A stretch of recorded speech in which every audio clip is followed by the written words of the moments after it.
कितने वर्ष के बाद इन्हें मुक्ति मिल जाती है अगर ये शरीर से बाहर है तो? इनकी इतने वर्ष के बाद भी इनकी योनि छूटती है, मुक्ति नहीं मिलती है। मुक्ति मिलना तो जब आप मुक्त होना ही नहीं चाहते, आप तो सदा से ही मुक्त थे। आपने बंधन खुद लगाए, कोई और थोड़े ना बंधन लगाने वाला। ठीक है, आपने बंधन लगाया समाज का, आपने बंधन लगाया रिश्तों का, आपने सब चीजों के बंधन लगाए।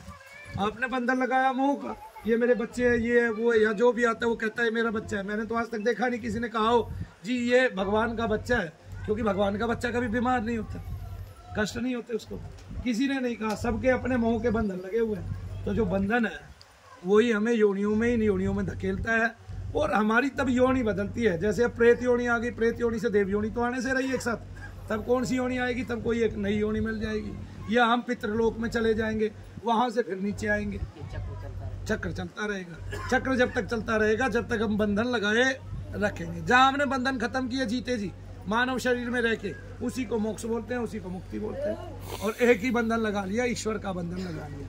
और कोई बंधन लगाया ही तब प्रकृति से दूर हो गए, प्रय हो गए। लेकिन हम प्रकृति तत्व को ही ज्यादा पूछते हैं, यानी कि शक्ति को ही ज्यादा पूछते हैं, माँ को ही ज्यादा पूछते हैं। ठीक है ना। और वो क्या करते हैं, जब उनको पूछते हैं तो पूछ किसको रहे हैं ये समझ में नहीं आता। तब वो माता काली के श्रेष्ठ स्वरूप को पूछते नहीं है, तब वे शमशान काली को पूछते हैं, मरघट काली को पूछते हैं, मांस देते हैं, भोग देते हैं। तब वे और ज्यादा मोहांधकार हो जाते हैं, क्योंकि वो नाभि से नीचे का स्थान ग्रहण करती है और मलिन अवस्था में रहती है सदा। तो वे कृतिकाएं हैं ऐसी जिनका कभी कल्याण नहीं होता, और वो समाज को जोड़े रखती हैं और समाज को तोड़ने का भी काम करती हैं। तब आदमी उन्हीं के चक्रों में, उन्हीं के बंधन में पड़ा रहता है। केवल आम जनता पीड़ित है या बड़े-बड़े लोग भी इससे ग्रसित हैं? आम जनता नहीं, बड़े बड़े सभी लोग ग्रसित है। कोई ये समझे, आपने देखा ना, बस उनको डॉक्टर ने ये बता दिया तुम्हें कैंसर है, गठिया बाय है, और वो उसी का इलाज कराते रहते हैं। तुम्हें सर्वाइकल है, तुम्हें माइग्रेन है। बड़े बड़े लोग कभी ये नहीं सोचते तुम्हारा माइग्रेन सर्वाइकल क्यों नहीं इतने सालों में जा रहा है, इतने सालों से तुम दवाई खा रहे हो। बस वो इसको जीवन का अभ्यास मान लेते हैं, जीवन जिए चले जा रहे हैं मूर्खों की तरह, क्योंकि उनको पता ही नहीं है बीमारी मूल में क्या लगी हुई है।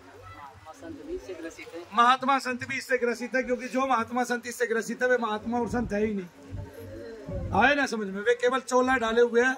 उनका भगवान से और भगवान की भक्ति से कोई मतलब नहीं।